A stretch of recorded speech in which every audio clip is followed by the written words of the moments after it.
Thanks. Actually, I would like to do it in English because that's also the most favorite language for Yvonne. Is it okay if I speak English for everybody? Yeah? I think there are some people who don't speak Dutch, and all the Dutch speak English, right? So, well, actually, we did not plan to have a dialogue, but we planned to have a dual lecture.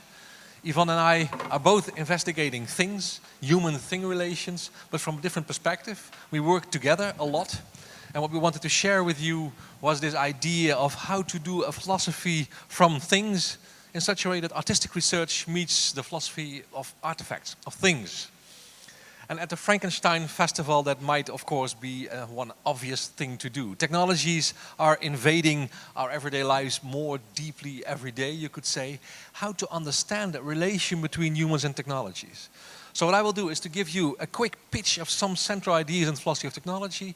Yvonne will show some of her work that investigates basically the same things, but not with words, but with things. Maybe the first technology is one technology to start with, to put the human technology relation at the hard point, so to say, is the technology of stimulation of the brain. Deep brain stimulation, devices inserted in our bodies, Frankenstein technologies according to some people, and technologies that enable us to tweak the functioning of our minds and also of our bodies as it is somehow operated through our brains. So those technologies give us powers that we have never had. Parkinson's patients can walk again, but they also sometimes develop different types of moods. They change. Who they are changes because of such technologies. And for many people this raises two types of questions. One is how to understand the relations between humans and things. Can we still understand what it means to be human with the same concepts that we've always used to understand what it means to be human, now that we have such technologies? So the boundary between humans and technologies gets blurred, but there's also some kind of an ethical boundary that seems to get blurred. Do we want to do this? How much power do we want to exert over ourselves, actually? Or maybe to do a bit of philosophy, you could say there are three basic models to think about humans and things. Typically people see things as extensions of humans. Things are instruments, they help us to do something. We have intentions, we want to get a nail into the wall, we use a hammer for doing that. You can also kill somebody with a hammer. It's your intention, it's not the hammer's fault, right? A hammer is an extension of us. Other people say, wait, that might be too simple. In fact, there's something like a dialectics, like a tension, a dialogue or an interaction between us and the technologies, where technologies oppress us, where the NSA is watching us through the internet, and the internet exerts power over us that we have never had before. And we should somehow find forms to fight against technologies. That's a completely different model. Their technologies are powerful, and we need to work against that power. And the third model is actually a model in which you try to blur the boundaries, where you say, well, maybe in fact we've always been hybrids. The ways in which we are human have always been technologically shaped. We even define historical periods in terms of the technologies of those periods, right? And that's actually what we try to do in the work that we do, understanding how the boundaries can be blurred, of course, without giving up our ideas about what it means to be human, rather expanding it with things. And the central word with which I like to do that is the word mediation. And the word mediation helps us to move beyond, I think, one of the most self-evident concepts that we always have if we think about technologies, that they are objects, things out there. We are subjects, technologies are objects. And so we have the intentions, technologies are silent and mute instruments. This way of thinking helps us to move beyond that. Technologies are not just objects out there, they're rather a medium. They're the media through which we live our lives, through which we experience the world, through which we behave, how we do things. So they are a bridge between us and the world. That's a completely different idea. Things help to shape what we do. And you can even analyze that in more detail. Don Heidi, one of my main inspirators, has done this by showing that there are several ways in which we can use technologies as media, and we can embody them. And so they become part of us. Like a pair of glasses, you don't look at them, but through them. We can read them like a thermometer. It gives you a number, not a sensation. An alterity relation, an interaction with a robot, with an ATM, or a background relation. And technologies can play a role at the background, like all the sounds we have here that urge us to use a mic, etc. The thing is that at the Frankenstein Festival that we are, new technologies invade in us even more deeply than those technologies that Don Heidi analyzed. You could say, okay, those are technologies that we use somehow. We pick up and we put them away again. But more intimate than a technology that we embody, like a pair of glasses, is an implant in our brain. That the boundaries between human and technologies are even blurred. If you change your behavior because of this implant, it's not self-evident anymore who is the source of that action. And in the environment, an intelligent environment that detects us, that gives us input on how we behave, a smart hospital for elderly people, where people have an RFID chip in their shoes, which lets the doors know if they can open for them or not, so that they can move outside of their rooms, but not outside of the entire building. It's a smart environment. It's an environment in which we are immersed. So such technologies, we don't use them anymore. In our bodies, in our material environment, technologies start to be in charge, in a sense. And that's where I think the boundaries also in an ethical sense come into play. The ancient people had nice words to think about those boundary blurring. The ancient Greeks had that idea of hybrids, had the word, that means that you have some kind of a mixture, in here a mixture of humans and technologies. But they also had the word hubris, going too far. The words have the same root. By adding technologies to us, we also put something at stake that we might think that's really very human.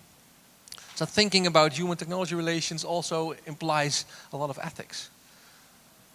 With a complicated side effect, so to say. Because if technologies play this fundamental role in our relations to the world, then even our ethical frameworks themselves are the product of technologies. There is no external place outside of technologies from which we can say, oh, that's a good technology, that's a bad one. Because even our standards in an ethical sense are technologically mediated. So that means that artists, in fact, can play a very central role here. Because in order to understand such mediations, not only words but also artworks help. I like to use the myth of, the myth that you see here, that you also introduced when you gave me the word, myth of Icarus, to show the type of ethics that could fit these technologies. In the myth of Icarus, actually, there's also a human-technology relation at stake. Daedalus and Icarus, Daedalus is a bit the engineer of the ancient times. They were on an island and they built a labyrinth there to chase the Minotaur in. And they wanted to go back to Athens, but the king there did not allow them to go back because they built that whole labyrinth, the dangerous animal, Minotaur was in there, they knew the secret, so they were not allowed to get back. But then they saw the birds fly up and down. And Daedalus thought, okay, why should I accept the human limitations? Why should I not make wings for us? So let us fly back as well, just like the birds do. But then there was this big ethical lesson that he taught his son. So he said, don't fly too low. Because if you fly too low, your feathers, so I should tell you, he made those wings out of wood, feathers and wax. And he said, well, if you fly too low, the feathers will absorb the water of the sea and get too heavy, you will fall down. If you fly too high, you come too close to the sun. The wax will melt, your wings will disintegrate, you'll fall as well. You have to find the right middle. And you have to keep flying. You cannot say, oh, let's stop, let's think for a while. I think that's a very good metaphor for thinking about the ethics of technologies. So don't shy away from them. Try to look them into the eyes. How do they make us new humans? There's no way to unthink them. But also don't fly too high. Just do anything we can without thinking, because we have to think. And that thinking can really be helped by artistic work, where artists explore, experiment with how technologies put at stake what it means to be human. And that's exactly where our work meets. And that's why I want to give the word now to Yvonne. Thank you.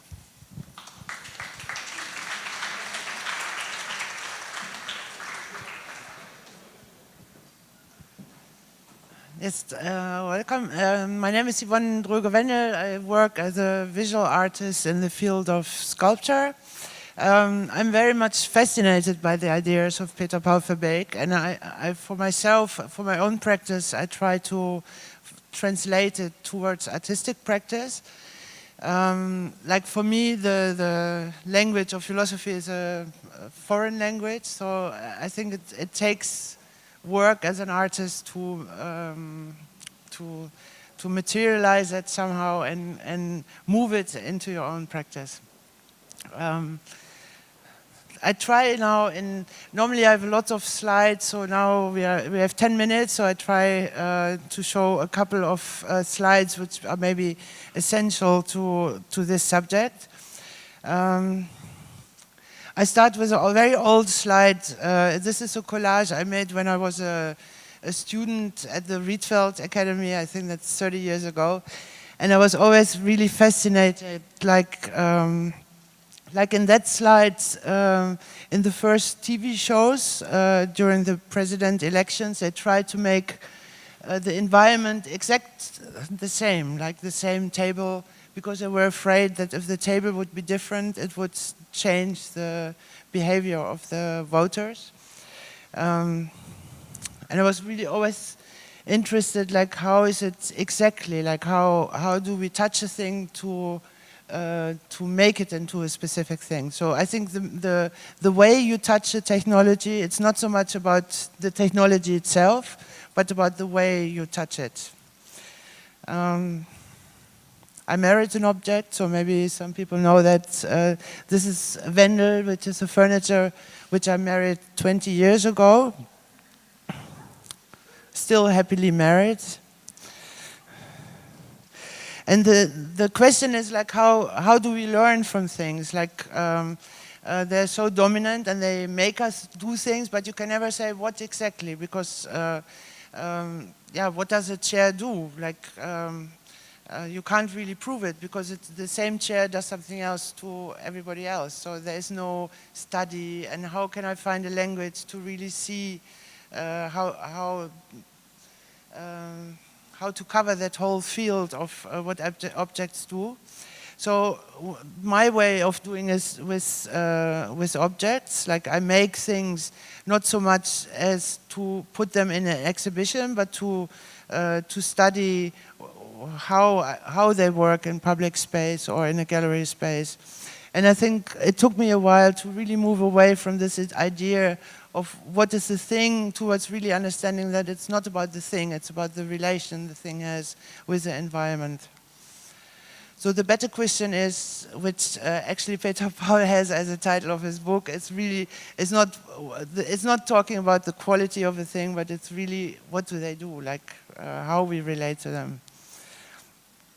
So just to give a few examples of my work, this is a woolen ball.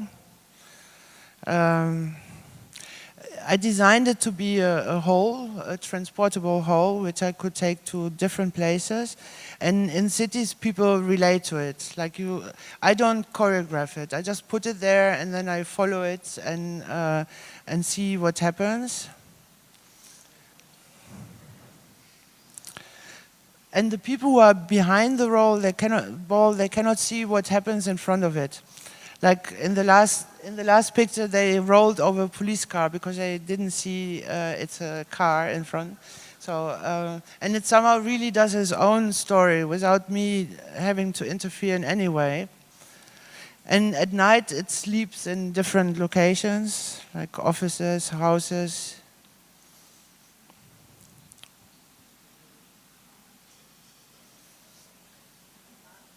And it's also very nice when you come with a ball and then it's inflatable, so it slowly gets bigger, and then people invite me to have it there for the night, and then you start pumping, and then they have to change the whole interior because it's getting bigger and bigger, and you can't even make a photo anymore because it's taking the whole room. I usually don't work with technology. It's very funny. I always get invited for technology-related things, but I work with wool, wooden sticks, stuff like that. So never really technology. But I wanted to show this one work, which I did together with my colleague Lino Hellings. We did that in a house for Alzheimer patients, and it's a work which is situated at a at a place at this Alzheimer place where the heavy cases live, like the people who really can't do anything anymore and who are under constant surveillance. I show you the film and then talk a bit why we did it and what we did. And this is a film taken from German TV. It takes 2 minutes, very short.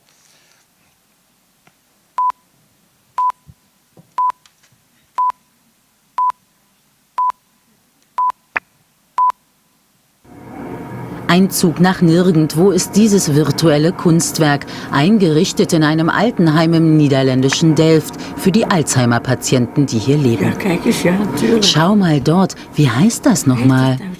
Im Stundentakt die gleichen Bilder, denn eine Minute später haben Demenzkranke oft schon vergessen, was sie gerade sahen. Friesland, die Erinnerung aus einem längst vergessenen Leben. Wenn einer der Bewohner traurig oder unruhig ist, dann bringen wir ihn hierher. Er verlässt sein Zimmer, als ob er auf eine echte Reise geht, um sich dabei zu erholen. Und das macht er hier wirklich. Erste Klasse und völlig in sich gekehrt reisen die Senioren. An ihnen vorbei zieht ein Videofilm vom auffallend leeren nördlichen Polderland. Als Sahnehäubchen obendrauf Kaffeeservice für die Bequemlichkeit. Lange hat man an diesem Geheimrezept für Entspannung gebastelt.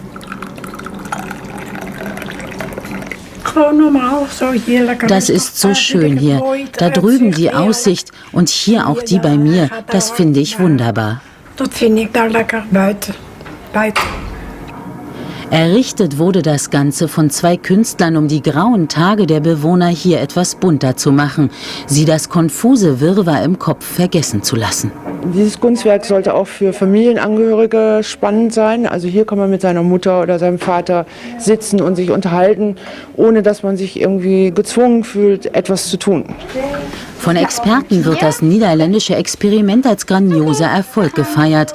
Gibt es doch auch diesen Patienten noch ihr tägliches Quäntchen Glück.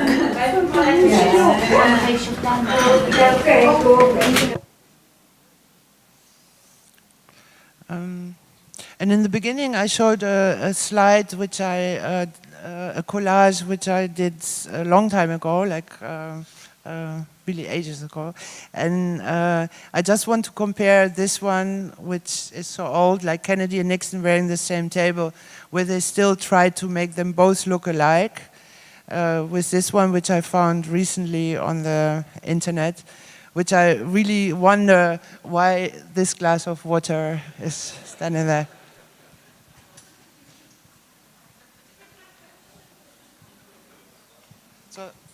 I think that this is it. Like, I think we were supposed to make it very short because there are other people waiting. And yeah.